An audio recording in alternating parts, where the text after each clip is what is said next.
I did not like the final episode of Sherlock. I would like to propose a better way that episode 3, season 4 could have been written so that it may be more believable within the Sherlock universe and still be able to manifest some of the more well liked elements of Sherlock. The key for me is to have a better backstory with Euros. Once there is a good backstory with Euros, everything else can be conceivably made to tie together in a more satisfying way. Now, suppose that Euros is a kind of villain, but not a Hannibal Lecter type supervillain, not resolutely evil, rather just very much unsettling due to her being brilliant and uncontrollable. Perhaps she was a kind of bad kid from the beginning, and as a child, Sherlock may not have liked her.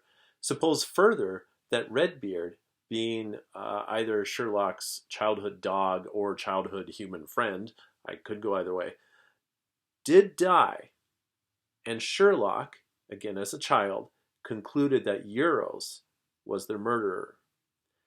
This accusation led to a spiral of events whereby Euros grew to be more villainous and more disconnected and eventually uh, would become a kind of brilliant criminal mastermind. Here is the final problem. Euros, as it turns out, did not kill Redbeard. Sherlock had been more confident in his own deductions than in the pleas of his own sister. You see, as a child, Sherlock had to solve the mystery of how Redbeard died, but got it wrong and the truth was never discovered. Effectively, Euros' mild sociopathic and troublesome behavior had been mistaken as evil and murderous. That is the problem which, given this general and cursory description, may not seem entirely believable, but I think the details making it so can be worked into the story, making it circumstantially reasonable and psychologically interesting. It is in this way that Euros is misunderstood and alienated.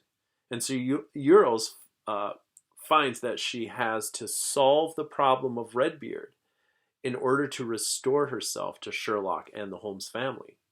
And maybe Euros was somewhat involved with the events that led to the death of Redbeard to convey a kind of jealousy in her or sociopathic hooligan behavior or something, but certainly not murderous intent. This backstory, I propose, is more qualified to drive the final episode in the 4th season of Sherlock. Moreover, another element that might make that episode more interesting still would be that Euros kidnapped John at the beginning of the episode without revealing what happened to him. Sherlock is compelled to figure out what happened to John. John may also be concluded to be dead. It may be intriguing then if what happened to John somehow holds a key to what actually happened to Redbeard, so that one can imagine Sherlock coming to the conclusion, of course, Euros did not actually murder John and therefore did not actually murder Redbeard.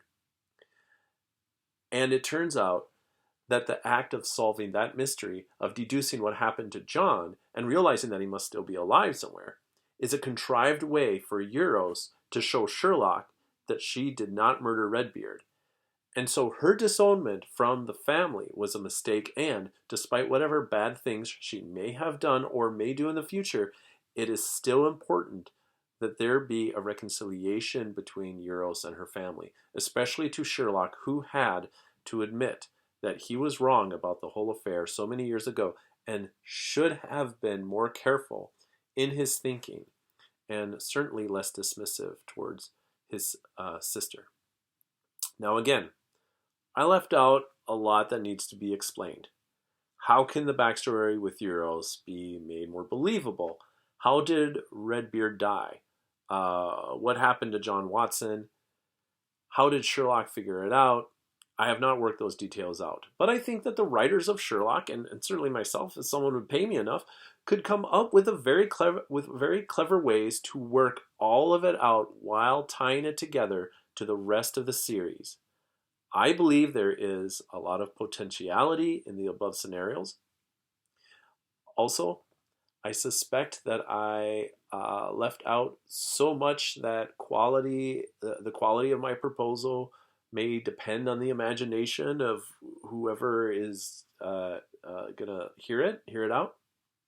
Okay, but if what I wrote is not satisfying as a Sherlock episode, if my ideas are not satisfying as a Sherlock episode, I would like it at least to be granted the compliment that it has some key elements to make it much better than the episode that did actually air. Okay, that's all I got. Okay.